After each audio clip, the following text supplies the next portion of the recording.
একজন মুসলমানের গায়ে হাত তুলবে আর একটা একটা মুসলমান মেয়ের ইজ্জত নষ্ট করবে, এই দুঃসাহস দেখানোর সাহস পুরো বিশ্বের কোথাও ছিল না। আর আজকে আমাদের চোখের সামনে হাজার হাজার মুসলমানকে মেরে ফেললেও একটা কুশব্দ করার কোনো সুযোগ নেই। আপনারা এটা ইয়াকিন রাখেন, বিশ্বাস রাখেন যে মুসলমানরা অচিরেই বাইতুল মুকাদ্দাস জয় করতে যাচ্ছে ইনশাআল্লাহ। এটা বিশ্বাস রাখেন। মানুষ আঞ্চলিক রাজনীতি নিয়ে পড়ে আছে, মানুষ কি করছে? আঞ্চলিক ভূ রাজনীতি নিয়ে পড়ে আছে। আর আমরা কোরআন হাদিস থেকে জানি বিশ্বের রাজনীতিতে কি হচ্ছে। এই বিশ্ব অচিরেই ঈসা আলাইহিস সালাম শাসন করবে ইনশাআল্লাহ। বিশ্বাস করছেন না? বিশ্বাস না করলেও কিছু যায় আসে না। বিশ্বাস করলে আলহামদুলিল্লাহ, যদি নাও করে কিছুই যায় আসে না। কারণ আমরা কোরআন এবং হাদিস থেকে 100% নিশ্চিত যে ইনশাআল্লাহ অতি সত্বর অচিরেই বাইতুল মুকাদ্দাস মুসলিমদের হাতে আসছে। সূরা মুহাম্মাদের মধ্যে আছে, ইন তানসুরুল্লাহ ইয়ানসুরকুম। মুসলমানরা শুনো, তোমরা যদি আল্লাহকে সাহায্য করো তবেই আল্লাহ তোমাদেরকে সাহায্য করো। আল্লাহর সাহায্য পাওয়ার উপায় কি তাহলে বলেন? আমাদেরকে আল্লাহকে সাহায্য করতে হবে। তো আল্লাহর কি সাহায্যের দরকার আছে? আল্লাহুস সামাদ, আল্লাহ পাক অমুখাপেক্ষী, তার কাউকে প্রয়োজন নাই। কাউকে প্রয়োজন আছে? তো আল্লাহকে সাহায্য করার ব্যাখ্যা হচ্ছে আল্লাহর দ্বীনকে সাহায্য করা। কথা বুঝতে পারছেন? আল্লাহকে সাহায্য করার অর্থ হচ্ছে কি? আল্লাহর দ্বীন ইসলামকে সাহায্য করা। ইন তানসুরুল্লাহ, তোমরা যদি আল্লাহর দ্বীনকে সাহায্য করো, ইয়ানসুরকুম, আল্লাহ পাক তোমাদেরকে সাহায্য করবেন। ওয়া ইউসাব্বিত আকদামাকুম, তোমাদের পা আল্লাহ পাক শক্ত করে দৃঢ় করে রাখবেন। এটা একটা শর্ত আল্লাহর সাহায্য আসা। এখন ঝাঁকে ঝাঁকে আবাবিল আসবে না, ঝাঁকে ঝাঁকে আবাবিল এসে আল্লাহর দুশমনের গায়ে পাথর ফেলবে না। ভালো করে বোঝার চেষ্টা করেন। এখন ঝাঁকে ঝাঁকে আবাবিল এসে, তৈরন আবাবিল এসে হস্তি বাহিনীর গায়ে পাথর ফেলবে না। এখন সেই যুগ নয়, এখন পাথর আপনাকেই ফেলতে হবে। কথা বুঝতে পারছেন? এই পাথর ফেলার দায়িত্ব এখন মুসলমানদের হাতেই নিতে হবে। ঠিক ওই দায়িত্ব মুসলমানরা যখন নিয়েছিল, বাইতুল মুকাদ্দাস আমাদের হাতেই ছিল। যখন থেকে আমরা ওখান থেকে সরে গেছি, তখন থেকে আস্তে আস্তে আস্তে আস্তে ওগুলো ক্রুসেডারদের হাতে চলে গেছে, জায়নিস্টদের হাতে চলে গেছে, ইহুদিদের হাতে চলে গেছে, নাসারাদের হাতে চলে গেছে। দুঃখজনক না এটা আমাদের জন্য? লজ্জার না? লজ্জার। তবে ইনশাআল্লাহ তাআলা আমরা নিশ্চিতভাবে বলতে পারি এই গ্লানি আমরা কাটিয়ে উঠবো ইনশাআল্লাহ। পুরো বিশ্বে আপনি মুসলমানদের সংখ্যা হিসাব করলে দেখবেন কোটি কোটি কোটি কোটি অজস্র মুসলিম। এত অজস্র সংখ্যক মুসলিম থাকার পরেও সারা বিশ্বে মুসলমান আজকে নির্যাতিত, নিপীড়িত। কেন? এটা তো হওয়ার কথা ছিল না। কারণ এইগুলাই, আমরা নামাজ ছেড়ে দিয়েছি, আমরা মসজিদ ছেড়ে দিয়েছি, মসজিদমুখী না হয়ে আমরা মোবাইলমুখী হয়েছি। এখন আমরা কোরআনমুখী না হয়ে গার্লফ্রেন্ডমুখী হয়েছি। আমরা এখন হালাল রিজিক বাদ দিয়ে সুদ খাচ্ছি। আমরা এখন আল্লাহর পথে দাওয়াত এবং জিহাদের মেহনত বাদ দিয়ে পাবজি, ফ্রি ফায়ার নিয়ে পড়ে আছে। যুব সমাজ মাদক নিয়ে পড়ে আছে। আলেমদের মধ্যে একটা শ্রেণী তাদের দায়িত্ব এড়িয়ে যাচ্ছেন, আপোষে ইখতিলাফে বিভক্ত হয়ে যাচ্ছেন। উম্মাহকে আমরা টুকরা টুকরা করে ফেলছি এবং উপর থেকে আমাদেরকে সহযোগিতা করা হচ্ছে না। এই সার্বিক বিষয়গুলো যখন একত্রিত হয়েছে, তখন উম্মতের উপরে গ্লানি, লাঞ্ছনা নেমে এসেছে। এখন একজন ভাই নামাজই পড়ে না, সে কি আল্লাহর দ্বীনকে সাহায্য করতে পারবে? একজন ভাই কোরআন তেলাওয়াতও করতে পারে না, সে কি আল্লাহর কোরআনের দাওয়াত মানুষকে দিতে পারবে? একজন ব্যক্তি সুন্নতের উপর আমল করছে না, সে কি মানুষকে সুন্নতের দিকে ডাকতে পারবে? একজন ব্যক্তি হালাল খায় না, সে কি হালাল অর্থনীতি নিয়ে কথা বলতে পারবে? একজন ব্যক্তি জানেই না, বোঝেই না ইসলামিক রাজনীতি কি জিনিস, তার দ্বারা কি আপনি একটা সভ্য রাষ্ট্র পাবেন?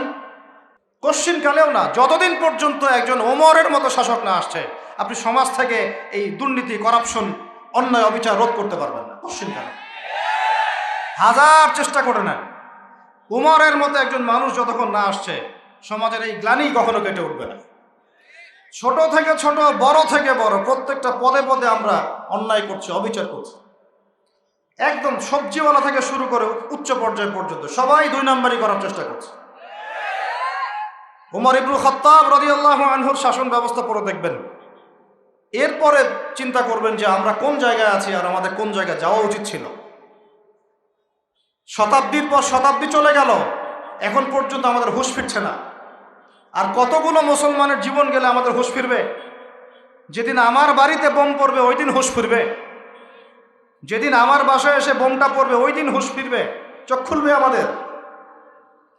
একটা একটা করে ওদের এজেন্ডা ওরা বাস্তবায়ন করেছে।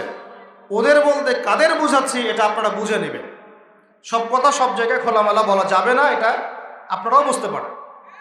তবে একটা দিকে ইন্ডিকেট করছি আমি, সেটা হলো পশ্চিমা সভ্যতা। কোন সভ্যতা? যারা যারা সরাসরি মদদ দিয়ে এই জারজ ইসরায়েল রাষ্ট্রকে প্রতিষ্ঠা করেছে।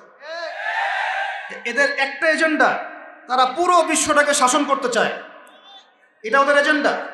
এই এজেন্ডাটাকে বাস্তবায়ন করার জন্য তারা প্রথমত মুসলমানদের মধ্যে বিভক্তি সৃষ্টি করেছে, তারপরে মুসলমানদেরকে 60-70টা রাষ্ট্রে বিভক্ত করে দিয়েছে, মুসলমানদের খেলাফত ব্যবস্থাকে ধ্বংস করে দিয়েছে, মুসলমানদের অর্থনীতির মধ্যে সুদ চালু করে দিয়েছে। এরপরে সংস্কৃতির অঙ্গনের মধ্যে শিরকের বিষ বাষ্প ঢুকিয়ে দিয়েছে। এরা মুসলমানদের সাথে এমন প্রতারণা করেছে যে মুসলমানরা ওকে যদি বন্ধুরূপে গ্রহণ করে ওর আর শত্রুর প্রয়োজন নাই। ওরা আরো কি করেছে? ওরা আমাদের শিক্ষা ব্যবস্থাটাকেও ধ্বংস করার চেষ্টা করেছে এবং আস্তে আস্তে সেদিকে তারা সফলও হচ্ছে। এরপরে আমাদের হুঁশ ফিরছে না। আর যখন মুসলমানরা ঈমান, কালিমা এইসব চেতনা নিয়ে দাঁড়ানোর চেষ্টা করেছে, যারাই দাঁড়ানোর চেষ্টা করেছে ওই প্রত্যেকটা রাষ্ট্রকে তারা আক্রমণ করেছে। বিশ্বের বুকে তাকিয়ে দেখেন, একটা একটা করে নাম মেনশন করা যাবে। এরপরে আমরা পড়ে আছি আমাদের সেই ছোট চিন্তার মধ্য দিয়ে, ক্ষুদ্র চিন্তা নিয়ে, কে কোন দল করি আর কে কোন সংগঠন করি, কে কোন রাজনৈতিক দল করি, কে কোথায় হাত বাঁধি, কে আমিন জোরে বলি, কে আসতে বলি, এইগুলোই আমাদের আলোচনার বিষয় হয়ে গেছে। এখন পর্যন্ত বুঝতে পারলাম না যে আমরা সবাই মিলে একটা জাতি, একটা উম্মাহ। আমাদেরকে আল্লাহ দায়িত্ব দিয়েছেন, আল্লাহর জমিনে খেলাফতের দায়িত্ব। আল্লাহ পাক আদম আলাইহিস সালামকে এই জমিনে খলিফা করে পাঠিয়েছেন।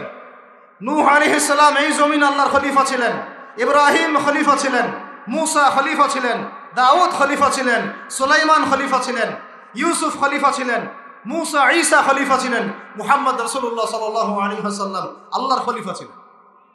এরপরে আবু বকর সিদ্দিক, ওমর, ওসমান, আলী তারা আল্লাহর খেলাফতের দায়িত্ব পালন করেছেন। তখন মুসলমানরা বীরের মতো মাথা উঁচু করে বেঁচেছিল। একজন মুসলমানের গায়ে হাত তুলবে আর একটা মুসলমান মেয়ের ইজ্জত নষ্ট করবে, এই দুঃসাহস দেখানোর সাহস পুরো বিশ্বের কোথাও ছিল না। আর আজকে আমাদের চোখের সামনে হাজার হাজার মুসলমানকে মেরে ফেললেও একটা টু শব্দ করার কোনো সুযোগ নেই। আমার হাত পা বেঁধে ফেলা হয়েছে, হাত পা বেঁধে অত্যাচার করা হচ্ছে দিনের পর দিন। একদিন 200, 300, 500, 1000 ছোট ছোট বাচ্চাদেরকে বোম মেরে হত্যা করা হচ্ছে। আমরা কিছুই বলতে পারি না। যারা এগুলোর পক্ষে কথা বলে তাদেরকে সমাজে বিতর্কিত করা হচ্ছে এবং দাড়িটুপিওয়ালা কিছু মানুষ, তথাকথিত দাড়িটুপিওয়ালা কিছু মানুষ এই মানুষগুলোকে বিতর্কিত করার দায়িত্ব নিয়ে নিয়েছে। আমাদের গোপন কোনো এজেন্ডা নাই। আমাদের এজেন্ডা একদম স্পষ্ট, সেটা হলো বাইতুল মুকাদ্দাস আমরা জয় করবো ইনশাআল্লাহ। এবং আমাদের কারোর সাথে কোনো শত্রুতা নাই। আমাদের সবাই মিলে আমরা যারা আছি, আমাদের প্রশাসন, আমাদের সরকার, আমাদের আম জনতা, আমাদের মা, আমাদের বোন, আমাদের ভাই, সবাই আমরা এক উম্মাহ ইনশাআল্লাহ। আমরা সবাই মুসলমান, এটাই আমাদের পরিচয়। বাস এর ভিতরে কিছু মুনাফিক ঢুকে গেছে, ওদেরকে আপনারা সাইজ করবেন ইনশাআল্লাহ। আগে ইলম অর্জন করেন, বিশ্বের প্রেক্ষাপট বোঝার চেষ্টা করেন। আল্লাহ রাব্বুল আলামিন আমাদেরকে মহান দায়িত্ব দিয়ে পাঠিয়েছেন। এই দুনিয়াতে আমরা এই দাসত্বের শৃঙ্খলে আবদ্ধ হতে আসি নাই, আমরা মাথা উঁচু করে শাসন করতে এসেছি ইনশাআল্লাহ তাআলা। এই বাইতুল মুকাদ্দাস আমরা জয় করবই করবো ইনশাআল্লাহ। প্রত্যেকটা আলোচনায়, প্রত্যেকটা খুতবায়, প্রত্যেকটা মিম্বরে, প্রত্যেকটা বইয়ে, প্রত্যেকটা লেকচারে, এমনকি আমাদের চায়ের আসরগুলো থেকে শুরু করে পার্লামেন্ট পর্যন্ত বাইতুল মুকাদ্দাস নিয়ে আলোচনা করতে হবে ইনশাআল্লাহ। আমরা আমাদের জান, মাল, সময়, শ্রম যা আছে কিছু যদি না করতে পারি, অন্তত আমাদের সমর্থন দিয়ে আমরা মাজলুম ভাইদের পাশে থাকবো ইনশাআল্লাহ। না হলে আল্লাহ রাব্বুল আলামিনের কাছে আমাদেরকে কঠিন জবাব দিতে হবে। আরবের ওই মুনাফিকদের কথা বাদ দেন, আরবের চারপাশে যে মুনাফিকরা বসে আছে ওদের কথা বাদ দেন, ভুলে যান। এদের দ্বারা কোনো কাজ হবে না ইনশাআল্লাহ। বিগত 100 বছর থেকে ওদের চোখের সামনে ইহুদিরা আমাদের ভাইদেরকে মেরেছে, হত্যা করেছে, বোনদেরকে ধর্ষণ করেছে, তারা কিছুই করতে পারে নাই। যে গুটি কয়েক মানুষ এর বিরুদ্ধে প্রতিবাদ করেছে ওদেরকে তারা সন্ত্রাসী আখ্যা দিয়েছে, এতটুকুই এরা করতে পেরেছে। এসব রাখেন নাটক তামাশা। ইনশাআল্লাহু আযজা ওয়া জাল এমন প্রজন্ম আমরা তৈরি করবো ইনশাআল্লাহ, যেই প্রজন্মের প্রত্যেকটা ভাই আমাদের কোরআন তেলাওয়াত করতে পারে, প্রত্যেকটা বোন কোরআন তেলাওয়াত করতে পারে, প্রত্যেকটা ভাই নামাজি মাশাআল্লাহ, প্রত্যেকটা ছেলে হবে ইসমাইলের মতো, পিতা হবে ইব্রাহিমের মতো, মারা হবে হাজারা এবং সারার মতো ইনশাআল্লাহ। একটা মেয়ে আপনি মানুষ করেন আয়েশা রাদিয়াল্লাহু আনহার মতো, একটা স্ত্রী নেন আপনি, একটা স্ত্রীকে আপনি খাদিজার মতো বানান ইনশাআল্লাহ। একটা প্রজন্ম আমাদেরকে গড়ে দেন। একজন দায়ী, একজন বক্তা, একজন আলেম, 10 জন আলেম, একটা সরকার কিচ্ছু করতে পারবে না যতক্ষণ না আপনারা পরিবর্তন হচ্ছেন। আপনাদেরকে পরিবর্তন হতে হবে। আমি এখানে জোরে গলায় কথা বলে গরম গরম বক্তব্য দিয়েও কিছু করতে পারবো না। আপনাদের সবাইকে পরিবর্তন হতে হবে, আমাদের সবাইকে পরিবর্তন হতে হবে। আজকে থেকেই 5 ওয়াক্ত নামাজি হয়ে যান, আল্লাহ তৌফিক দান করেন। কোরআন হাতে থাকবে সব সময়, যখনই সময় পাবেন কোরআন তেলাওয়াত করবেন। কোরআন আপনাকে আল্লাহর দিকে নিয়ে আসবে ইনশাআল্লাহ। সুন্নত থাকবে চেহারা থেকে শুরু করে, দাড়ি ছেড়ে দেন, টাকটুর উপরে কাপড় উঠান। রিজিকের মধ্যে হারাম থাকলে ছেড়ে দেন, সুদ থাকলে ছেড়ে দেন, ঘুষ থাকলে বাদ দেন। যদি কারো সম্পদ অন্যায়ভাবে নিয়ে থাকেন, আজকে তওবা করে সে সম্পদ ফিরাই দিয়ে আসেন। লজ্জার কিচ্ছু নাই, গিয়ে বলবেন ভাই আমি ভুল করেছিলাম, বুঝি নাই, জানি নাই, তোমার সম্পদ অন্যায়ভাবে নিয়েছে, ভাই তুমি নিয়ে নাও। আপনার মর্যাদা আল্লাহ বাড়াই দিবে ইনশাআল্লাহ। আল্লাহ আপনাকে আসমান থেকে বেহিসাব রিজিক দিবে ইনশাআল্লাহ। যে বোন পর্দা করছো না, আজকেই পর্দা ধরো ইনশাআল্লাহ। যারা পরিবারের প্রতি শিথিল, পরিবারের প্রতি কঠোর হন, আপনার সন্তানের প্রতি কঠোর হন, ভাইয়ের প্রতি কঠোর হন। দেখেন আপনার ভাই গোপনে জেনা করছে কিনা, মেয়েটা গোপনে জেনা করছে কিনা। এই ফ্রি মিক্সিং ত্যাগ করেন, ফ্রি মিক্সিং এর সংস্কৃতি ত্যাগ করেন, মোবাইলের সেলফির সংস্কৃতি ত্যাগ করেন, শোডাউন আইওয়াশ এগুলো বন্ধ করেন, কিছু করার চেষ্টা করেন আল্লাহর জন্য। আল্লাহ পাক সবাইকে তৌফিক দান করেন।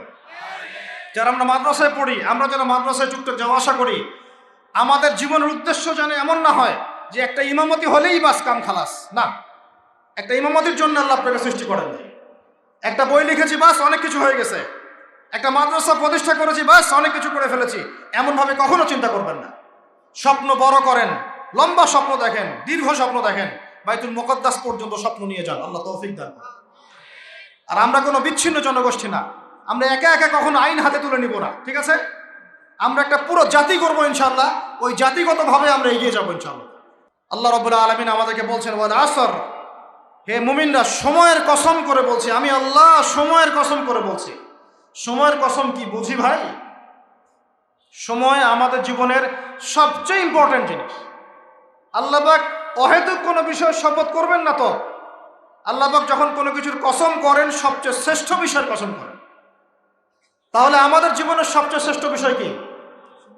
আরো জোরে বলেন।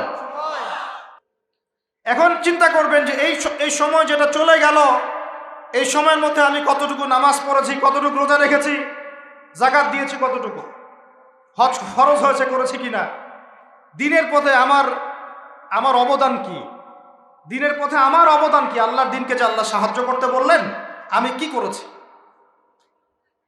এই চিন্তাটুকু বাসায় গিয়ে করেন। এর সাথে এই চিন্তাটাও করেন যে এই 30, 40, 50 বছরে আমরা গুনাহ করলাম কতগুলা, কতদিন নামাজ পড়ি নাই, কতদিন রোজা রাখি নাই, কতদিন সুদ খাইলাম, কতগুলো মেয়ের সাথে আমার সম্পর্ক ভাই, কতগুলো ছেলের সাথে আমি টাঙ্কিবাজি করি, দেবর ভাবি, এখন দেবর ভাবি, তারপর শালিদুল্লাহ ভাই, পরকিয়া কত কি চলতেছে। এখন মানুষ লিঙ্গ পর্যন্ত পরিবর্তন করে, নাউজুবিল্লাহ। জেনা, সুদ আর ঘুষ আর ব্যভিচার আর অশ্লীলতার সয়লাভ চলতেছে আমাদের শহরগুলোতে। শোনেন, যখন মানুষ বকধার্মিক হয় তখন সমাজটা এরকম হয়। আপনি মনে করছেন নামাজ তো আমি 5 ওয়াক্ত পড়ি, আমার তো কোনো সমস্যা নাই, রোজা তো আমি রাখি, কোনো সমস্যা নাই, সৎ কাজে আদেশ তো করতেছেন, অসৎ কাজের কোনো নিষেধ নাই। তখন সমাজটা কেমন হবে জানেন? সমাজটা হবে এমন, মসজিদে নামাজও হবে, পাশে পিকনিকের এরকম ঢোল তবলা বাজবে। কারণ সৎ কাজে আদেশ তো আপনি করছেন, অসৎ কাজে নিষেধ নাই। সমাজ পরিবর্তন হবে তখনই যখন সৎ কাজের আদেশের সাথে সাথে বলেন অসৎ কাজে নিষেধও থাকবে। অমুসলিমরা কি করে করুক, ওইটা দেখার দায়িত্ব আমাদের না। মুসলমানের সন্তানরা যেন কখনো এরকম ঢাকঢোল না পিটায়। সারা রাত জেগে এগুলা করবা, মানুষের ঘুম নষ্ট, হার্টের পেশেন্ট আছে, এইটা আছে, ওইটা আছে। সামাজিক প্রতিবাদ করবেন, একদম সামাজিকভাবে প্রতিবাদ করবেন। এগুলো বন্ধ না করতে পারলে আমাদের সমাজের নূর নষ্ট হয়ে যাবে।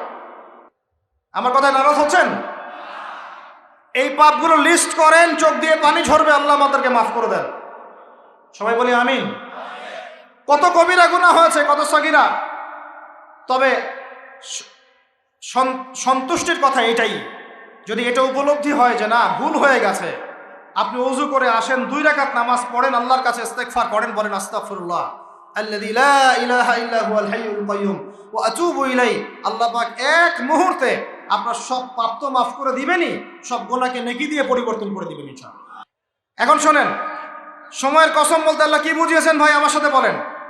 সময়ের গুরুত্ব, সময়ের, আরো আসতে বলেন, সময়ের, ওয়াল আসরি মানে সময়ের কসম, মানে সময়ের গুরুত্ব। আমাদেরকে সময়কে গুরুত্ব প্রদান করতে হবে। আল্লাহ পাক তৌফিক দান করেন। আজকে বাসায় কি করব? হায়াতের হিসেব নিব, কি করেছি এত বছরে, আর কি কি পাপ করেছি। পাপগুলোর কথা মনে পড়লে তওবা করে ফিরে আসবো ইনশাআল্লাহ। আল্লাহ পাক তৌফিক দান করেন। আর এখন বাকি সময় যতটুকু হায়াত আমাদের বাকি আছে, আমাদের কি কর্তব্য বলেন ভাই? আমাদের কর্তব্য কি এতটুকুই যেভাবে জীবনযাপন করছি এইটুকুই করব, না আমাদের আরো কোনো কর্তব্য আছে? কথা কি বোঝা যায় না যায় না? আমাদের কর্তব্য কি বলেন? 1 নাম্বার, আমরা নিজেরা আগে আল্লাহ পাকের কোরআন এবং নবীর সুন্নতের উপর আমল করবো ইনশাআল্লাহ, রাজি আছি? 2, আমাদের পরিবারকে এর উপরে প্রতিষ্ঠা করবো ইনশাআল্লাহ, রাজি আছি? 3, আমাদের সন্তানদেরকে কোরআন সুন্নাহ অনুযায়ী বড় করবো ইনশাআল্লাহ, রাজি আছি? 4, আমাদের অর্থনীতি হবে হালাল কোরআন সুন্নাহ ভিত্তিক, রাজি আছি? 5, আমাদের শিক্ষা হবে কোরআন সুন্নাহ ভিত্তিক, রাজি আছেন? আমাদের সামাজিক যে সিস্টেম এটা হবে কোরআন সুন্নাহ ভিত্তিক, রাজি আছেন? এর উপরে আমি গেলাম না। বলে আসরি, সময়ের কসম। আরেকটা বিষয়, সময়ের কসম বলতে আল্লাহ পাক এটাও বুঝিয়েছেন, একটু অতীতের দিকে তাকায় দেখেন। কোন দিকে? অতীতের দিকে, পাস্টের দিকে তাকান, অতীতের দিকে তাকান। যুগ যুগ ধরে একটা সুন্নতের দিকে আপনি তাকান, যে পৃথিবীর শুরু থেকে কিয়ামত পর্যন্ত আল্লাহ পাকের একটা সুন্নত আছে। আল্লাহর সুন্নত কি? আল্লাহর সুন্নত এটা, প্রত্যেক যুগে যুগে যে বা যারাই আল্লাহর বিধান মেনে চলেছে, আল্লাহ পাক তাদেরকে দুনিয়াতেও সমৃদ্ধি দিয়েছেন, পরকালেও জান্নাত দিয়েছেন, সুবহানাল্লাহ। আর দুনিয়াতে প্রত্যেক যুগে যুগে যে বা যারাই আল্লাহর বিধান মানে নাই, রাসূলের বিধান মানে নাই, আল্লাহ দুনিয়াতে লাঞ্ছিত করেছেন, পরকালে জাহান্নাম দিয়েছেন। বলেন নাউজুবিল্লাহ। আমার কথা বুঝতে পারলেন ভাই? আরো একবার রিপিট করছি, আল্লাহর সুন্নত কি? আল্লাহর সুন্নত হচ্ছে প্রত্যেক যুগে যুগে যে বা যারাই আল্লাহ এবং তার রাসূলের বিধান মেনে চলেছে, আল্লাহ দুনিয়াতেও সুখী করেছেন, পরকালেও জান্নাত দিয়েছে। প্রত্যেক যুগে যুগে যে বা যারাই দুনিয়াতে আল্লাহ এবং তার রাসূলের বিধান মেনে চলে নাই, দুনিয়াতেও লাঞ্ছনা, পরকালেও বলেন লাঞ্ছনা। এখন একটা এক্সাম্পল দেই, নূহ আলাইহিস সালামের যুগ দেখেন, যারা আল্লাহর বিধান মেনেছে আল্লাহ নাজাত দিয়েছেন, মানে নাই ডুবিয়ে মেরেছেন। ঠিক আছে কথা? মূসার যুগ দেখেন আলাইহিস সালাম, আল্লাহর বিধান মেনেছে, বনু ইসরাইলকে নাজাত দিয়েছেন, মানে নাই ফিরআউনকে ডুবায় মেরেছেন। দেখেন আপনি শুআয়বের কওমকে দেখেন, শুআয়ব আলাইহিস সালামের কওম, কওমে মাদিয়ান, আল্লাহর বিধান মেনেছে, যারা আল্লাহ পাক নাজাত দিয়েছেন, মানে নাই ভূমিকম্প দিয়ে ধ্বংস করেছে। কওমে লূত, কিছু মানুষ বিধান মেনেছে, আল্লাহ নাজাত দিয়েছেন, মানে নাই, আল্লাহ রব্বুল আলামিন লূত আলাইহিস সালামের কওমকে একদম আসমানে উঠিয়ে পাথর নিক্ষেপ করে থেতলা করে আবার উল্টা দিকে দাফন করে দিয়েছেন। নাউজুবিল্লাহ। এদের পাপ ছিল, সমকামী ছিল, সমকামী, যে সমকামিতা এখন ছড়িয়ে পড়ছে আপনাদের মধ্যে। নাউজুবিল্লাহ। আল্লাহ পাক আমাদেরকে হেফাজত করেন। একইভাবে নবী সাল্লাল্লাহু আলাইহি ওয়াসাল্লামের যুগ তাকান, এই যে আবু জাহেল, আবু লাহাব, উতবা, শাইবা, রাবিআ, এরা আল্লাহর বিধান মানে নাই, আল্লাহ ধ্বংস করেছেন। আবু বকর, ওমর, ওসমান, আলী রাদিয়াল্লাহু আনহু আজমাইন, তারা মেনেছেন, আল্লাহ দুনিয়াতে সমৃদ্ধি দিয়েছেন, পরকালে জান্নাত। বুঝাতে পারলাম কি ভাই? বলে আসরি মানে কি বুঝাতে পারলাম? আল্লাহ পাক এই সময়ের কসম করে বলছেন, হে মানুষ শোনো, ইন্নাল ইনসানা লাফি খুসর, সমস্ত মানুষই ক্ষতির মধ্যে আছে। বলেন নাউজুবিল্লাহ। এখানে আল্লাহ পাক একদম আমভাবে সবাইকে বলছেন, সবাই ক্ষতির মধ্যে আছে। মানুষের ক্ষতি কয় প্রকার? আমার সাথে বলেন, মানুষের ক্ষতি 2 প্রকার। কয় প্রকার? মানুষের ক্ষতি কয় প্রকার? 1 ইহকালীন ক্ষতি, 2 পরকালীন ক্ষতি। 1 ইহকালীন ক্ষতি, 2 পরকালীন ক্ষতি। ইহকালীন ক্ষতি কি?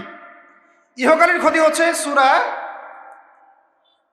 সূরাতুল রুমের এই আয়াতটা, আল্লাহ পাক বলছেন বা'দা আউযু বিল্লাহি মিনাশ শাইতানির রাজীম যাহারাল ফাসাদু ফিল বাররি ওয়াল বাহরি বিমা কাসাবাত আইদিন নাস। আল্লাহ পাক বলছেন জলে, জলে মানে পানিতে, এবং স্থলে মানে এই যে জমিনে, জলে এবং স্থলে যত বিপর্যয়, অরাজকতা, এই যে আপনারা দেখছেন ফাসাদ, ফিতনা যে ছড়িয়ে পড়ছে, এগুলো মানুষের হাতের কামাই, মানুষের হাতের কামাই। বনভূমি উজাড় করেছে কে? জিন না মানুষ? বলেন। এই পরিবেশ নষ্ট করেছে কে? জিন না মানুষ? বলেন। খাবারে ভেজাল দিয়েছে কে? জিন না মানুষ? অর্থনীতির মধ্যে সুদকে ঢুকিয়েছে জিন না মানুষ? এই বেপরদামি জেনা মাদক কে ছড়িয়েছে? জিন না মানুষ? নামাজ কালাম ছেড়ে দিয়ে পাবজি ফ্রি ফায়ার নিয়ে কে পড়ে আছে? জিন না মানুষ? আল্লাহর বিধান বাদ দিয়ে শয়তানের বিধান চালু করেছে কে? জিন না মানুষ? যাহারাল ফাসাদু ফিল বাররি ওয়াল বাহরি বিমা কাসাবাত আইদিন নাস। জলে স্থলে যত বিপর্যয়, অরাজকতা, সমস্যা, এগুলো মানুষের হাতের কামাই। বলি নাউজুবিল্লাহ। আমরা যা করব তাই পাবো। আমরা যা করব তাই। মাদক খাচ্ছেন আপনি, আপনাকে ফলভোগ করতে হবে। সুদ খাচ্ছেন আপনি, আপনাকেই ফলভোগ করতে হবে। এই বেহার মতো মেয়েরা চলছে, ওকেই দেখবেন ফলভোগ করতে হবে। মেয়ের সাথে হারাম সম্পর্ক করছেন, আপনাকে ফলভোগ করতে হবে। যে যে পাপ করবে তাকে তার ফল ভোগ করতেই হবে। আল্লাহ পাক আমাদেরকে হেফাজত করেন, মাফ করেন। আমি তাহলে মানুষের একটা ক্ষতি পেলাম, ইহকালীন ক্ষতি। কি ক্ষতি ভাই? আর 2 নাম্বার হচ্ছে পরকালীন ক্ষতি। পরকালীন ক্ষতি কেমন? এবার বোঝেন। এই যে আমরা নিশ্চিন্তে ঘুমাই, সারা জীবন 30, 40, 50 বছর নিশ্চিন্তে কাটাচ্ছি, কোনো ফিকির নাই, নিজের পরিবারের, সমাজের, রাষ্ট্রের, উম্মার কোনো ফিকির নাই, অথচ এই মানুষের সামনে অপেক্ষা করছে মৃত্যু। জি, আজকে থেকে 100 বছর পরে আমাদের মধ্যে কেউ থাকবে না পৃথিবীতে, এটাই সত্য। তারপরে আছে কবরের সওয়াল জবাব, তারপরে মিজান, এই ফুলসিরাত, পুনরুত্থান, জান্নাত, জাহান্নাম, এগুলো আমাদের সামনে অপেক্ষা করছে। আর সেই মানুষ নিশ্চিন্তে বসে বসে মেয়ের সাথে টাঙ্কি মারে। সেই মানুষ বাইক নিয়ে একটা মেয়েকে নিয়ে ঘুরছে। সেই মেয়ে একটা ছেলের সাথে চটপটি ফুচকা খায়। সেই লোক আল্লাহর বিধানকে সরাই দিয়ে শয়তানের বিধান চালু করা শুরু করে। সেই ব্যক্তি সুদ খাচ্ছে। সেই ব্যক্তি ট্রান্সজেন্ডার এই মতবাদ প্রমোট করতেছে। হ্যাঁ, সেই ব্যক্তি শিক্ষার মধ্যে ইসলাম বিদ্বেষী বিষয় ঢুকাই দিল। অথচ এই মানুষের সামনে পরকাল অপেক্ষা করছে।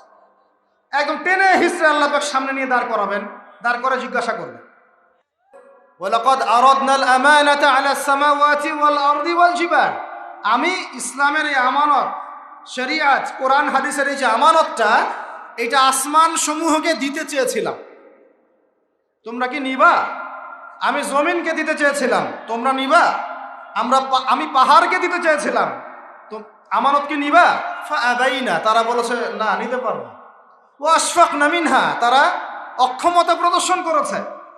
ফাহামালাহাল ইনসান, মানুষ সেই আমানতটা কাঁধের মধ্যে বহন করেছে। আমরা সেই আমানত কি করেছি ভাই? কাঁধে বহন করেছি। আল্লাহ পাক বলেন ইন্নাল ইনসানা যালুমান জাহুলা, মানুষ কত জালেম, মানুষ কত জাহেল। আমাদের সামনে পরকালীন এই কঠিন জবাবদিহিতা অপেক্ষা করছে।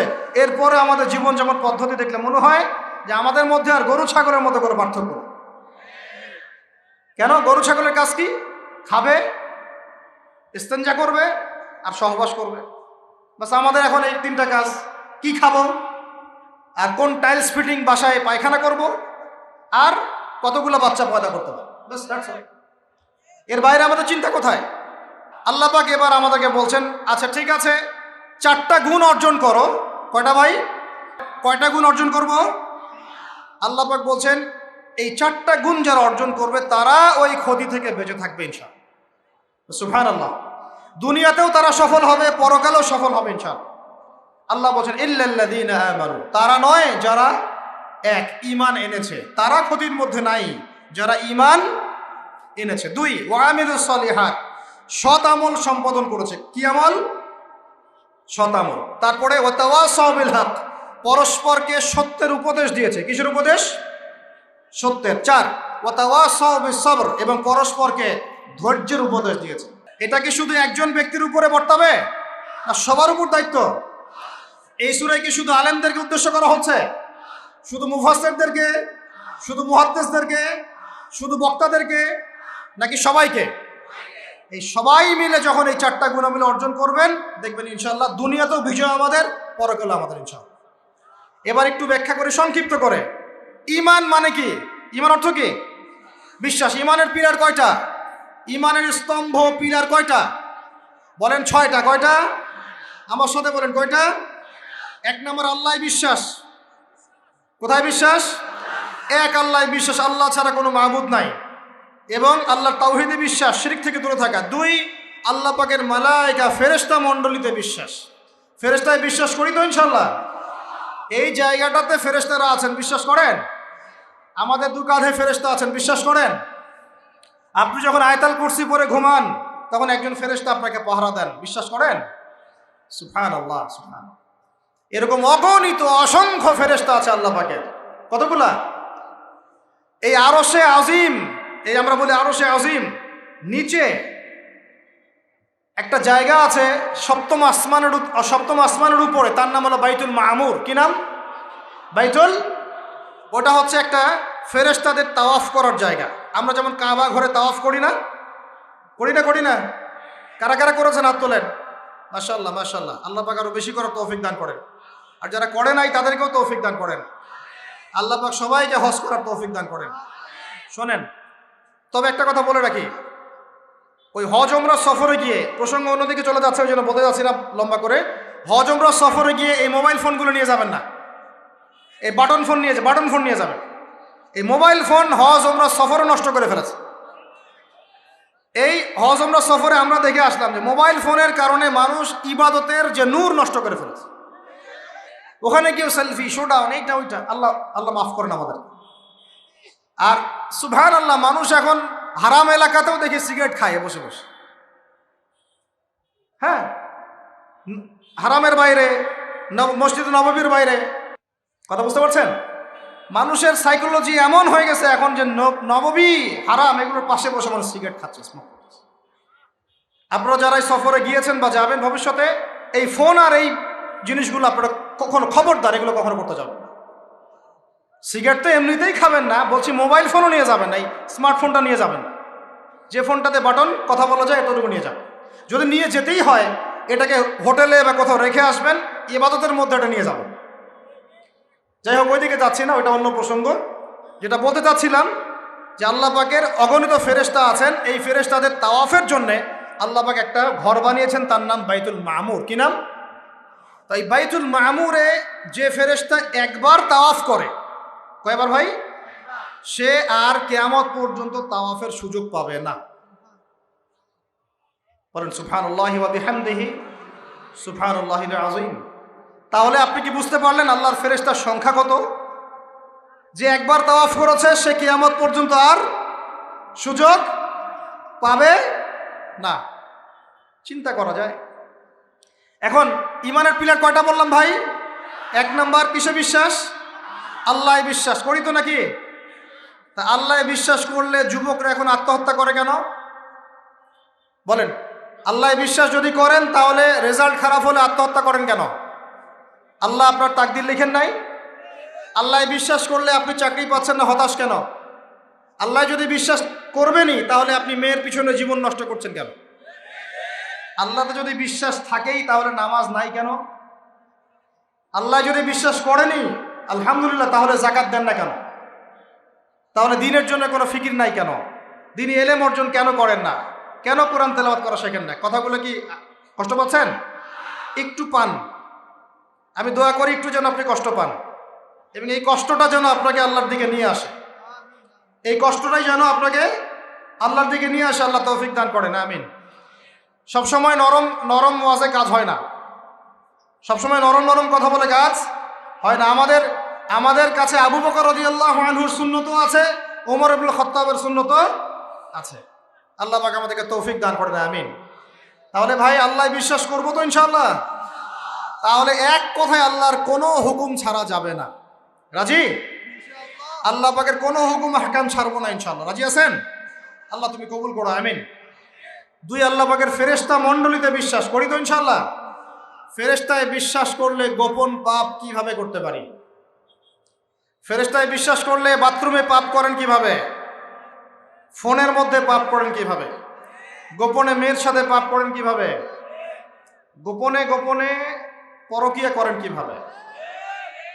যদি আল্লাহকে আমরা আল্লাহর ফেরেশতার বিশ্বাস থাকেই, তাহলে আমাদের এই ফেরেশতারা লিখছে না সবকিছু? লিখছে না? আল্লাহ পাক আমাদেরকে বিশ্বাস করার মতো করার তৌফিক দান করেন। হাদিসে জিবরিল সহিহ মুসলিমে আছে এবং মিশকাতে আছে। হাদিসে জিবরিলের মধ্যে নবী সাল্লাল্লাহু আলাইহি ওয়াসাল্লাম বলেছেন, আনতা আবুদাল্লাহা কাআন্নাকা তারাহ ফাইন লাম তাকুন তারাহু ফাইন্নাহু ইয়ারাক। শোনো মুসলমানরা, তুমি এমন ভাবে আল্লাহর ইবাদত করো যেন তুমি আল্লাহকে দেখছো, আর যদি তুমি আল্লাহকে দেখতে না পারো তাহলে জেনে রাখবা আল্লাহ তোমাকে দেখছেন। এই বিশ্বাসটার নাম হলো ইহসান। কি নাম? ইহসান। এই ইহসানের সাথে ইবাদত করলে আমাদের মধ্যে সবসময় আল্লাহ কনসিয়াসনেস থাকবে। আল্লাহর ফেরেশতারা লিখছেন, আল্লাহ দেখছেন। অতএব প্রকাশ্য গোপনে আমার দ্বারা পাপ করা সম্ভব না। এরপরে পাপ হতে পারে কি না? হতে পারে না? পারে না? যদি পাপ হয়ে যায় কি করবেন? হতাশ হয়ে যাবেন না।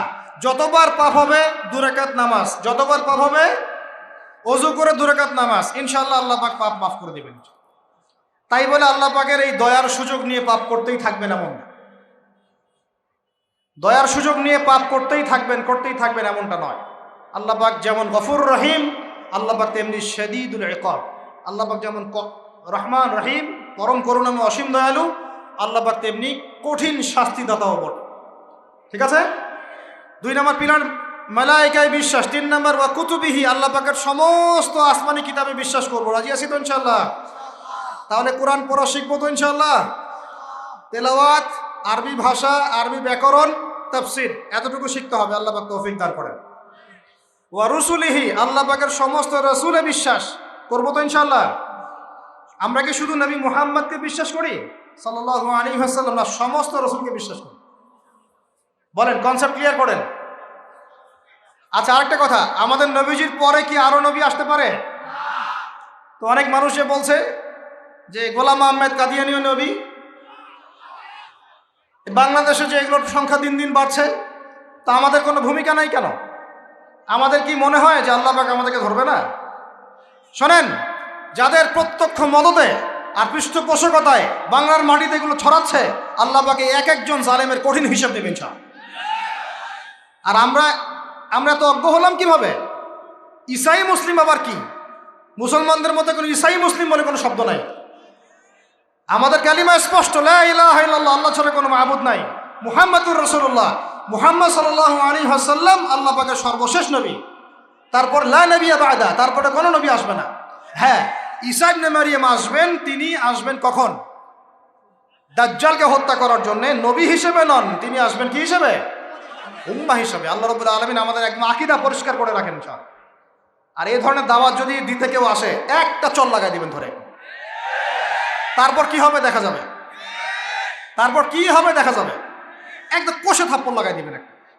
মুহাম্মদ সাল্লাল্লাহু আলাইহি ওয়াসাল্লামের উম্মত হয়ে থাকলে এদেরকে একদম সুযোগ দিবেন না আপনি। আমার নবীর পরেও নবী আসবে এমন মতবাদ প্রচার করতেছেন, নাউযুবিল্লাহ। ওলামায়ে কেরাম বাংলার জমিনে থাকতে এটা কখনো সম্ভব হবে না ইনশাআল্লাহ। এদের যত পণ্য আছে, এগুলো একটা পণ্য ব্যবহার করবেন না কখনো।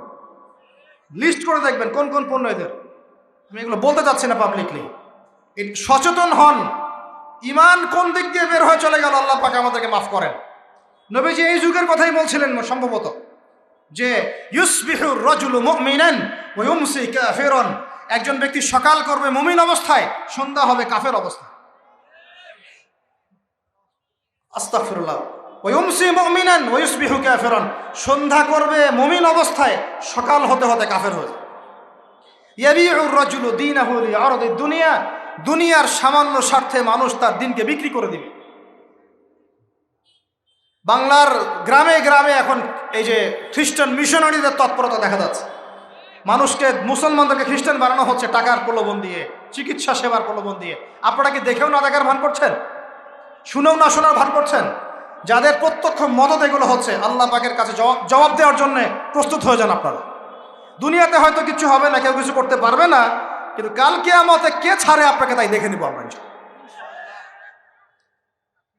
বিশ্বাস করেন, ওমর রাদিয়াল্লাহু আনহু বলছেন, এই যে কোরআন হাতে নিয়ে বলছি আমি, ওমর ইবনুল খাত্তাব রাদিয়াল্লাহু আনহু একদিন তার উটের ময়লা পরিষ্কার করছেন, যখন তিনি পুরো অর্ধেক বিশ্বের খলিফা উটের ময়লা পরিষ্কার করছেন, আলী ইবনে আবি তালেব এসে বলছেন যে ইয়া আমিরুল মুমিনিন, আপনি আপনার পরবর্তী খলিফাদের উপরে কত কঠিন বোঝা চাপাই দিচ্ছেন।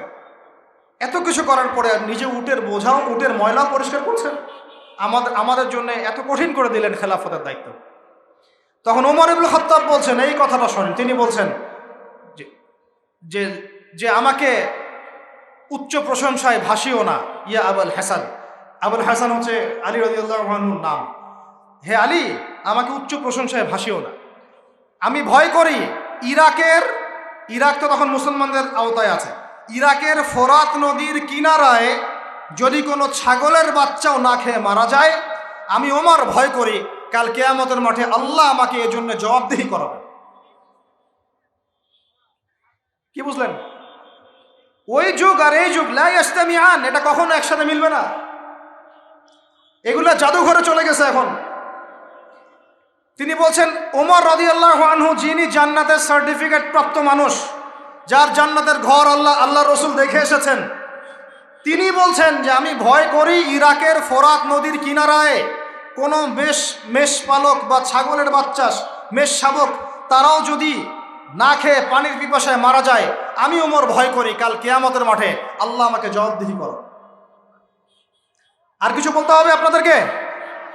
ব্যাস, যার মধ্যে নফসের মধ্যে নূর আছে তার জন্য উপদেশ যথেষ্ট। ফাযাক্কির ইন্নামা আনতা মুযাক্কির, তুমি উপদেশ দাও, তুমি শুধু উপদেশ দাতা।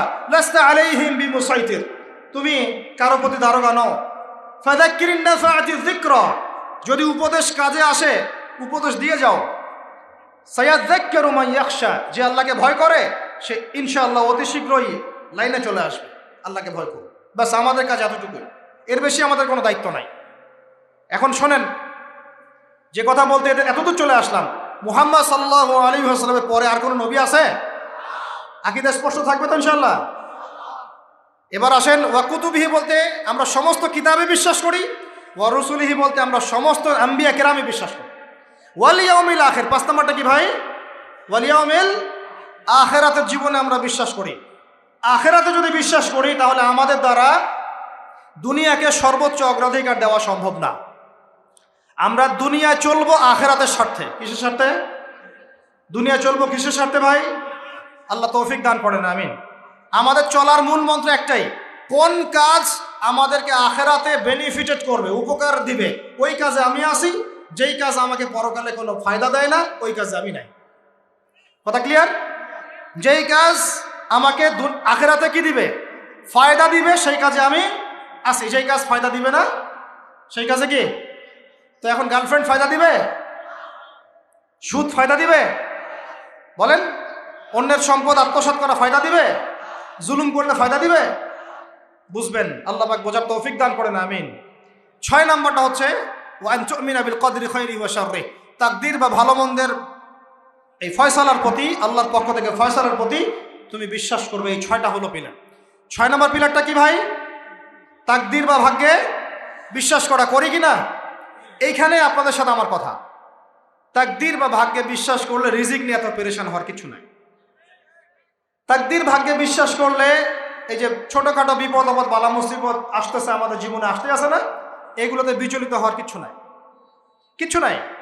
আমার তাকদীরে যা লেখা হয়েছে আল্লাহ পাক ছাড়া এটা কেউ বদলাতে পারবে না। আপনার আমার তাকদীরে যদি লেখা থাকে যে আমাদের হাতে আল্লাহর জমিনে আল্লাহর কালিমার পতাকা প্রতিষ্ঠিত হবেই, কোনো শক্তি ঠেকাতে পারবে না। আর যদি না লেখা থাকে তাহলে সারা দুনিয়া মিলেও আমার কোনো উপকার করতে পারবে না। আমরা আল্লাহর প্রতি পূর্ণ তাওয়াক্কুল করি, পূর্ণ বিশ্বাস রাখি ইনশাআল্লাহ। আর এটাও বিশ্বাস করি ইনশাআল্লাহু তাআলা আল্লাহ পাক আমাদের হাতে আল্লাহর জমিনে দিন কায়েম করাবেন ইনশাআল্লাহ। কেউ আটকাতে পারবে না ইনশাআল্লাহু তাআলা, যদি আল্লাহ পাক আমাদের সাথে থাকে। এখন আল্লাহ কার সাথে থাকবেন? ওই যে শুরুতে বলেছি, ইন তানসুরুল্লাহ ইয়ানসুরুকুম, যে আল্লাহর দিনকে সাহায্য করে আল্লাহ তার সাথে থাকবে ইনশাআল্লাহ। কথা ঠিক আছে ভাই? আচ্ছা, আর বেশ বাড়ালাম না। এবার আসেন, 1 নম্বর বুঝলেন, ইমানদার হতে হলে এইরকম ইমানদার হতে হবে। কয় পিলার ভাই? কয় পিলার? 1 নম্বর বলেন আল্লাহ বিশ্বাস, 2 নম্বর ফেরেশতায় বিশ্বাস, 3 নম্বর হ্যাঁ আসমানি কিতাব সমূহ, 4 নম্বর নবী রাসূলগণ, 5 নম্বর পরকাল। 6 নাম্বার মুখস্থ থাকবে ইনশাল্লাহ। এই 6টা পিলারকে 3টা কাজ করবেন। কয়টা কাজ? 1, তাসদীক বিল জিনান, এই যে কলব হৃদয় আছে, হৃদয় থেকে বিশ্বাস করা। বিশ্বাস করি আমরা, হৃদয় থেকে বিশ্বাস করি তো ইনশাল্লাহ। ওয়াল ইকরার বিল লিসান, মুখে স্বীকৃতি দিবেন। মুখে কি দিবেন? স্বীকৃতি দিচ্ছি কিনা। আর 3 নাম্বার হচ্ছে ওয়াল আমালু বিল আরকান, কাজে প্রমাণ করা, কাজে বাস্তবায়ন। এখন যদি কেউ বলে আমি ইমানদার, নামাজ পড়ে না, কাজে বাস্তবায়ন হলো? ইমান আমার খুব পাকাপোক্ত, যাকাত দেই না, হবে? বছর বছর হজ উমরা করেন, এদিকে মানুষের সম্পদ আত্মসাৎ করতেছেন, হবে? ব্যাস, এই কথা ক্লিয়ার বোঝা যাচ্ছে কি? আল্লাহ পাক আমাদের সবাইকে তৌফিক দান করেন। এই ইমান যদি থাকে ইনশাআল্লাহ দুনিয়া সফল, পরকালে সফল। 2, ওয়া আমিলুস সলিহ। এক কথায় বোঝেন, এক কথায় বোঝেন, আমলে সলেহ মানে হচ্ছে আল্লাহ পাক কোরআনে এবং তার রাসূল হাদিসে, আমার সাথে বলেন, আল্লাহ পাক কোরআনে তার রাসূল হাদিসে যত নেক আমল করতে বলেছেন সব নেক আমল করা হলো আমলে সলেহ। ক্লিয়ার? কি বললাম বলেন তো আমার সাথে?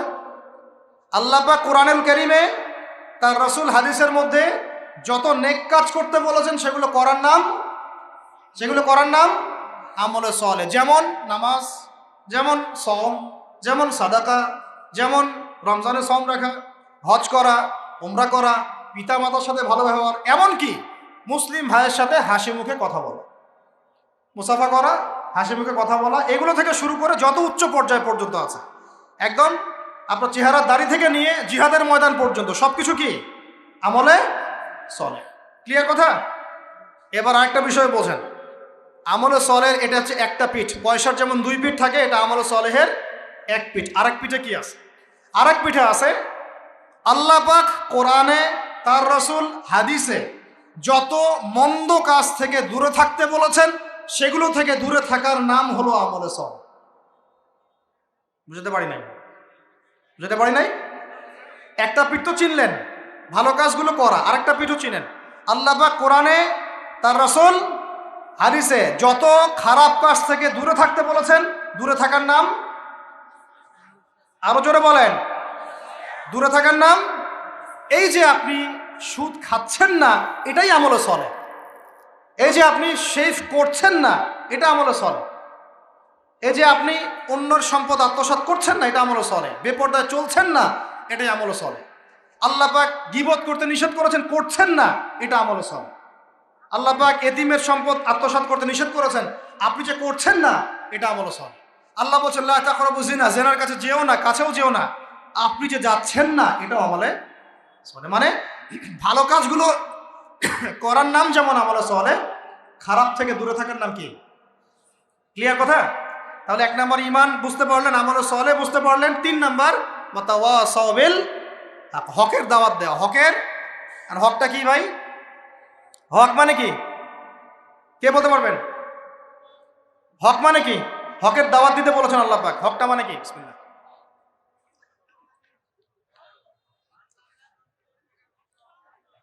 আমার হাতে কি এটা?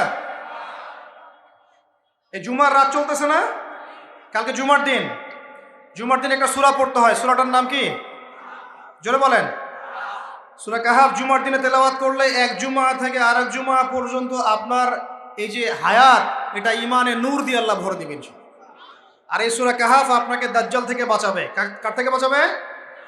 সূরা কাহাফের সাথে আল্লাহ রাসূল দাজ্জালকে সম্পৃক্ত করেছেন। সূরা কাহাফ ছাড়া অন্য কোনো সূরার কথা বলা হয়নি। সূরা কাহাফ আপনাকে দাজ্জাল থেকে বাঁচাবে ইনশাআল্লাহ। এই সূরার মধ্যেই আছে হকের সংজ্ঞা। কিসের সংজ্ঞা? এই সূরার মধ্যে 29 নম্বর আয়াতে আপনি পাবেন আল্লাহ রাব্বুল আলামিন বলছেন ওয়াকুলিল হাক্কু মির রাব্বিকুম, সুবহানাল্লাহ, ওয়াকুলিল হাক্কু মির রাব্বিকুম ফামান শাআ ফালইউমিন ওয়া মান শাআ ফালইয়াকফুর। হে মুমিন মুসলমান শোনো, হক সত্য সেটাই যা তোমার রবের পক্ষ থেকে নাজিল হয়। সুবহানাল্লাহ। হকের সংজ্ঞা বুঝতে পারলাম? হক বা সত্য সেটাই যা তোমার রবের পক্ষ থেকে নাজিল হয়। এখন আমাকে বলেন আল্লাহর পক্ষ থেকে কি নাজিল হয়েছে? বলেন। আচ্ছা, যখন তাওরাত নাজিল হয়েছিল ওটা কি হক ছিল না বাতিল ছিল? হক ছিল। জাবুর হক ছিল, তারপর ইনজিল, সর্বশেষ যে কোরআন নাজিল হলো এটা কি হলো তাহলে? এখন কোরআনের ব্যাখ্যায় হাদিস আছে না নাই? হাদিস আছে না নাই? নাকি শুধু কোরআন মানলেই হবে, হাদিস মানার দরকার নাই? এরকমও তো দল আছে আমাদের দেশে, আছে না? খবরদার এসব এই ফিতনায় পা দিবেন না।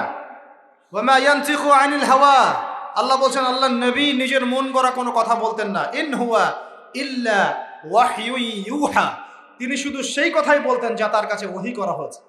হাদিসের কথাগুলো এগুলো আল্লাহর পক্ষ থেকে আসা, নবী সাল্লাল্লাহু আলাইহি ওয়াসাল্লাম তার জবানে বলেছেন। সুবহানাল্লাহ। এখন এই কোরআন এবং হাদিস হলো হকের মানদণ্ড। তাহলে কোরআন হাদিসের সাথে যা মিলবে তা আমি নিব, যা মিলবে না তা নিব। আবার বলি, কোরআন হাদিসের সাথে যা মিলবে তা আমি নিব, যা মিলবে না তা আমি নিব না। ব্যাস, যা মিলবে তাই নিবেন। যার কথাই কোরআন সুন্নাহর সাথে মিলবে আপনি নিবেন, মিলছে না নিবেন না। আমার কোনো কথা যদি দেখেন কোরআন সুন্নাহর সাথে মেলে নাই, ওইটা দেওয়ালে ছুঁড়ে ফেলে দিবেন, কোনো দরকার নেই। হতেই পারে মানুষের সব কথাই যে একদম 100% পারফেক্ট হবে, নট নেসেসারি, ভুল হতে পারে। যদি দেখা যায় কোরআন সুন্নাহর সাথে মেলে নাই, ছুঁড়ে ফেলে দিবেন। যেটা মিলেছে অবশ্যই নিতে হবে। এখন হকের মানদণ্ড কি পেলাম বলেন? হকের মানদণ্ড কি? কোরআন এবং এই হকের দাওয়াত আল্লাহ পাক দিতে বলছেন। এই হকের দাওয়াত দেওয়ার দায়িত্ব কি শুধু একা আমার, একা এই যে আলেম ওলামায়ে কেরামের, নাকি আমাদের সবার? দাওয়াতের মেহনত আপনি করবেন অবশ্যই, কিন্তু ইখতিলাফি মাসআলা, ফিকহি মাসআলা, গভীর যে বিষয়গুলো, এগুলো নিয়ে আপনি কথা বলবেন। যেমন নামাজের দাওয়াত আপনি দিতে পারেন, পারেন কি না? নিজে নামাজ পড়েন, একটা বন্ধুকে নামাজের দাওয়াত দিতে পারেন। নিজে রোজা রাখেন, মানুষকে রোজার দাওয়াত দেন। নিজে পর্দা করেন, আরেক বোনকে পর্দার দাওয়াত দেন। কিন্তু আপনি ফিকহি ইখতিলাফি মাসআলার পার্থক্য বুঝেন, অনেক গভীর, এগুলো নিয়ে সমাজে ফাসাদ সৃষ্টি করতে যাবেন। ফিকহি মাসআলার হাত বাঁধার, আমিনের, রফল ইয়াদাইনের, জোরে আমিন, আস্তে আমিন, তারাবি, এইটা ওইটা, অনেক যে ব্যাপারগুলো আছে, এগুলো ফিকহি ইখতিলাফি মাসআলা, যেগুলোর গভীর জ্ঞান অর্জন না করা পর্যন্ত কেউ ইজতিহাদ করতে পারে না। এই জন্য ওলামায়ে কেরামের কাছে আমরা যাই, ওলামায়ে কেরাম যেটা ফতোয়া দেন সেটা আমরা গ্রহণ করি। আমরা ওলামায়ে কেরামের সোহবতা থেকে দিন শিখবো ইনশাআল্লাহ। কথা ঠিক আছে ভাই? একা একা দিন শিখবেন না, ওলামায়ে কেরামের সাথে পরামর্শ করে সোহবতা থেকে দিন শিখবেন। আর হকপন্থী ওলামায়ে কেরাম আর বাতিলপন্থী ওলামায়ে কেরাম কারা, এটা তো স্পষ্ট হয়ে যাচ্ছে দিন দিন। স্পষ্ট হয় নাই? মুহাক্কিক আলেমদের সাথে পরামর্শ করে দিন পালন করবেন, আল্লাহ পাক তৌফিক দান করেন। তাহলে হক বলতে বোঝাচ্ছি কোরআন এবং হাদিস। আল্লাহ পাক কোরআন হাদিসের এই হকের দাওয়াতটা সবাইকে দেওয়ার তৌফিক দান করেন।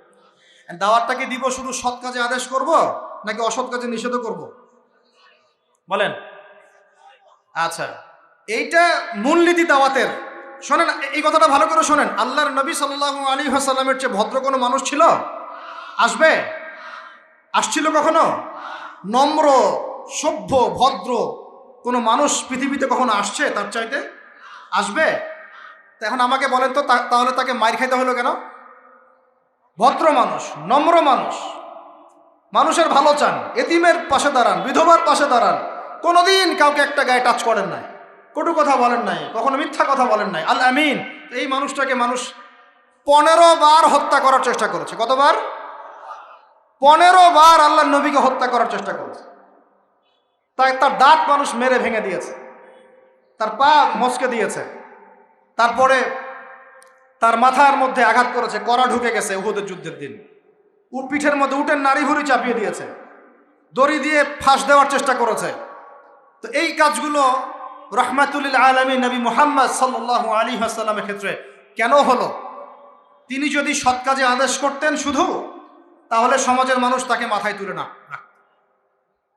যখন থেকে তিনি সৎ কাজে আদেশের সাথে অন্যায়ের নিষেধগুলো করা শুরু করেছেন, তখন থেকেই সমাজের অন্যায়কারীরা তার শত্রু হয়ে গেছে। কথা কি বোঝা যায় না? যায় না? কাফেররা একদিন বলেছিল যে এত দ্বন্দ্বের কি দরকার, আসো তুমি 6 মাস আমাদের এই লাত, উজ্জা, হবল, মানাত এগুলোর ইবাদত করো, আমরাও 6 মাস তোমাদের মসজিদে গিয়ে নামাজ পড়ব। এত ফতনা ফেসাদের কি দরকার? সমাজে বিভক্তির কি দরকার? প্রস্তাবটা কি সুন্দর না? কি মনে হয়? এত ফিতনা ফাসাদের কি দরকার? সমাজ বিভক্তির কি দরকার? আসো তোমরাও জাহিলিয়াতের এই লাত, উজ্জা, হবল, মানাত এগুলোর কাছে সিজদা করো, আমরাও তোমাদের আল্লাহর ইবাদত করব। আল্লাহ পাক আয়াত নাযিল করলেন, কুল ইয়া আইয়ুহাল কাফিরুন, বলো হে কাফের, লা আ'বুদু মা তা'বুদুন, তোমরা যার ইবাদত করো আমি তার ইবাদত করি না। ওয়ালা আনতুম আ'বিদুনা মা আ'বুদু ওয়ালা আনা আ'বিদু মা আ'বাদতুম ওয়ালা আনতুম আ'বিদুনা মা আ'বুদু লাকুম দীনুকুম ওয়ালিয়া। তোমাদের দিন তোমাদের, আমার দিন আমার। এখন আমরা কি করছি জানেন সমাজে? আমরা সত্য মিথ্যা, হক বাতিল, নোংরা পরিষ্কার সব একসাথে করার চেষ্টা করছি। এটা হবে না কখনো। সত্য মিথ্যা, ন্যায় অন্যায় আলাদা হয়ে যাবে ইনশাআল্লাহ, হক বাতিল পার্থক্য হয়ে যাবে ইনশাআল্লাহ। এটাই ইসলাম। অতএব সৎ কাজে আদেশের সাথে সাথে অসৎ কাজে নিষেধও থাকতে হবে। আল্লাহ পাক তৌফিক দান করেন, আমিন।